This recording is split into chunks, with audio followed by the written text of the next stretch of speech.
anda manduni chang kwasnyak malaya ngi gwasame kan nur language school katungnat men gor no ba kwen ya gwasame bala do ba dan de rande tungnat dar je ngai ke je ke dar tung no dar je gwa ke je kan nur language school ngeje tin ka tungnat kan tungnat la banike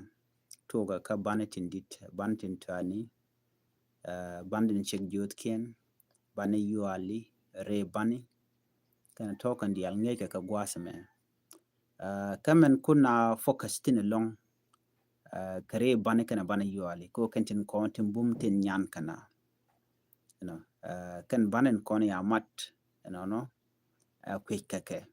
ka nyok baka tung nat bani te ka bani ti chamat chet ka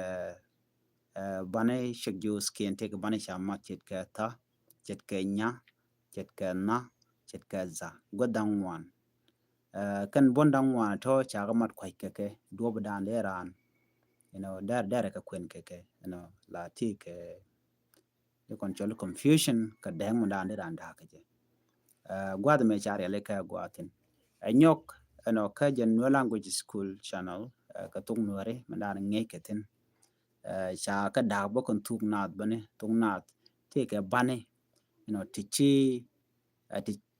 tichi dwor chiriet che good keke ka tung nuare bi ngaje no gwad dan en gur betung nat bi ngati tine ken step ni tin bum ne ken long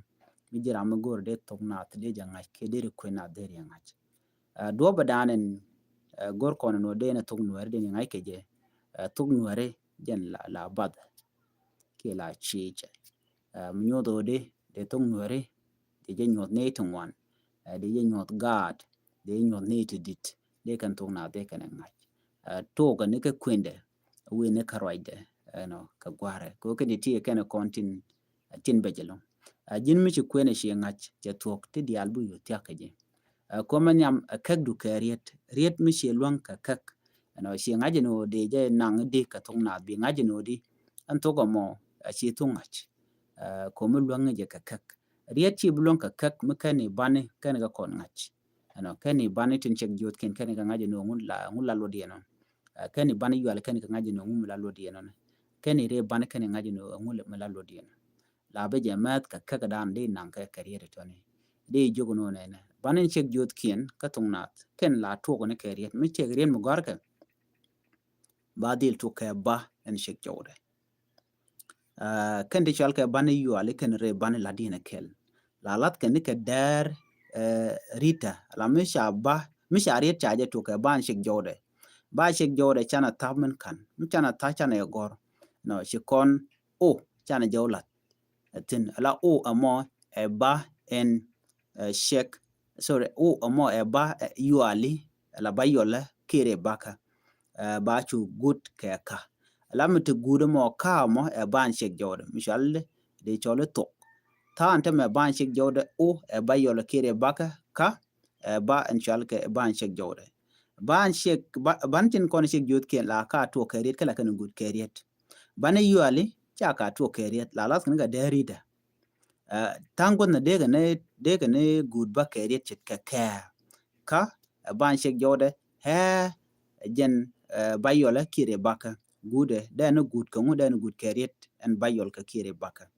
rule money a rule mere randa je follow ko be yutiakaji goro jin bi town bi kan a day ro do moji ke minin kudang di 5 minutes to learn toknat 5 minutes to bre ban bi ka kamrar bi ke gwich bikaling just bi jid bi moy ke speakery ke set ki broad palpin linga ke michi 5 minutes out of your time every day she kan ban yuality kan re ban bu rodin chot widu run be tiak long changa danen we read we jet talk ma gore je ke je de encourage no ne learn tongnat language ko jen mugwa ka gat mugwa kaniti dit chana toran chana kamnial mikeni no language keni support when can subscribe goro jin bi subscribe ka bi notification bell mo bi ja twanye ko meti ngi mi chala re gwad mi chama la shubi keji en la de ngi ne shangten every day I upload new video new lesson ka tin kon bum ni kan kan kwa focus tin oni gore ben ujin biname bije gor en ban nyojik no ke ngich an ba laden walle en walle roje ka chen ka jan dangro wido badda ka pay ngwan ron kin dangro jan dangro bakel ba listen ba je to bi yo nyok ke nyok ban ba we ka live video gwan bangi live tin der gwano der jaguri ko mishi notification je twan de chwa chubu ke jika pet ajang bana gwato bro wo dong de ro ka magwa ka tungnat en biya ta kamal bana jiketin content beben ka jen new language school channel